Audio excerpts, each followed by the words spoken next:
ढोंगी बहू। प्रीति एक पढ़ी लिखी लड़की है जिसकी एक अच्छे घर में शादी हुई है। प्रीति का पति राहुल एक मल्टीनेशनल कंपनी का मैनेजर है जो आधे महीने विदेश में ही रहता और छोड़ जाता है अपने मम्मी पापा को प्रीति के भरोसे, जिसे इस देश को सुधारने की चुल ने परेशान कर रखा है। मम्मी पापा, कल एक डॉग वैक्सीनेशन का शिविर है तो मैं वहीं पूरा दिन रहूंगी। आप मेरे लिए खाना मत बनवाना। अरे बेटा प्रीति, वो बाई तो काम छोड़कर परसों ही जा चुकी। एक नई बाई देखनी पड़ेगी। माँ, आप तो जानती ही हो ना कि मैं कितना बिजी रहती हूँ। अगर कल मैं नहीं गई तो कुत्ते एडॉप्ट ही नहीं हो पाएंगे। देखिए, हम इंसान तो बोलकर अपनी तकलीफों को बता सकते हैं, लेकिन वो बेचारे, उन्हें हमारी ज्यादा जरूरत है मम्मी। अरे बोल के भी हम क्या हासिल कर पा रहे हैं। अब ठीक है बेटा, तू जा, मैं खाना बना लूंगी। ऐसा पहली बार नहीं हो रहा था।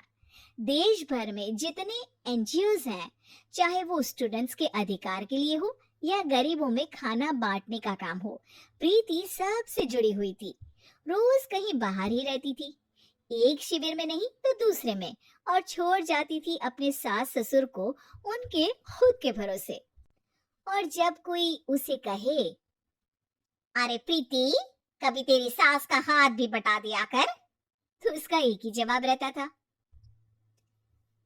देखो, हम लोगों को तो सब कुछ घर बैठे मिल जाता है। अगर आज मैं इस शिविर में नहीं गई तो पता नहीं कितने लोग सड़क पर आ जाएंगे। प्रीति को समझाना संभव ही नहीं था, और ये बात उसके सास ससुर भी मान चुके थे। इसलिए सुबह सुबह सास ही किचन में खाना बनाने जाती है और देखती है कि घर में सब्जियां खत्म है। अरे प्रीति बेटा, सुन तो जरा। क्या हुआ मम्मी?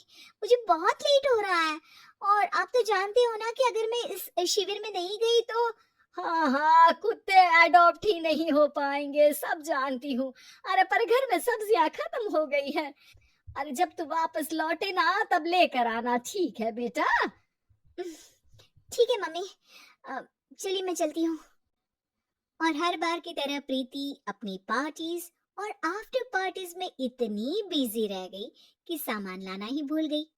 बात केवल सब्जियों की नहीं थी, लेकिन प्रीति हर रोज किसी नए शिविर में निकल जाती थी, अपने सास ससुर को अकेला छोड़कर। एक हफ्ते बाद प्रीति के ससुर जी के हाथ में दर्द होने लगा।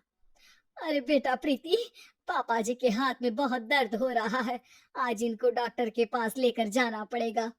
ठीक है माँ, आप हो आओ, मैं बाहर ही खा लूंगी।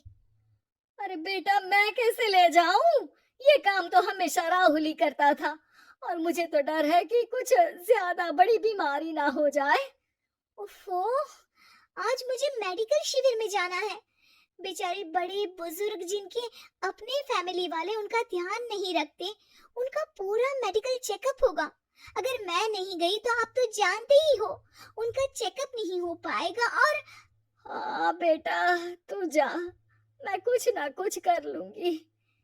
प्रीति के सास और ससुर दोनों ही काफी समय से प्रीति को समझाना चाह रहे थे कि उन्हें भी मदद की जरूरत है, लेकिन अब तो पानी सर के ऊपर जा चुका था। उधर प्रीति शिविर में पहुंचकर सबसे मिल रही थी। काफी भीड़ थी और प्रीति इंस्टाग्राम पर फोटोज अपडेट करे जा रही थी। तभी प्रीति की दोस्त रीना उसके पास दौड़ती हुई आती है। अरे प्रीति, जल्दी चल। अरे क्यों, क्या हुआ? अरे तू अभी सवाल मत पूछ और चल मेरे साथ। प्रीति रीना के साथ जाती है तो देखती है कि गरीब बुजुर्गों की लाइन में प्रीति के सास ससुर भी खड़े हैं। प्रीति को समझ में नहीं आता कि ये क्या चल रहा है।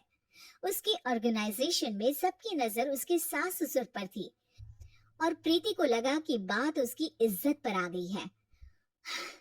माँ, पापा जी, आप दोनों यहाँ क्या कर रहे हैं? आप तो जानते हो कि ये शिविर गरीबों की मदद करने के लिए बनी है, और आप इसका मजाक उड़ा रहे हैं इस तरह से लाइन में खड़े होकर। अरे बेटा, हम भले ही गरीब ना हो, पर जरूरतमंद तो है ही। हमारा भी कोई ध्यान रखने वाला नहीं है। मेरे पति के हाथ में दर्द है, मैंने सुना कि जरूरतमंद बुजुर्गों का यहाँ फ्री में इलाज हो रहा है, इसीलिए चले आए। अह, नहीं मतलब मैं तो प्रीति को समझ में आ गया था कि समाज को संभालने से पहले उसे अपना घर संभालना चाहिए और वो सर झुकाकर अपने सास ससुर से माफी मांगती है।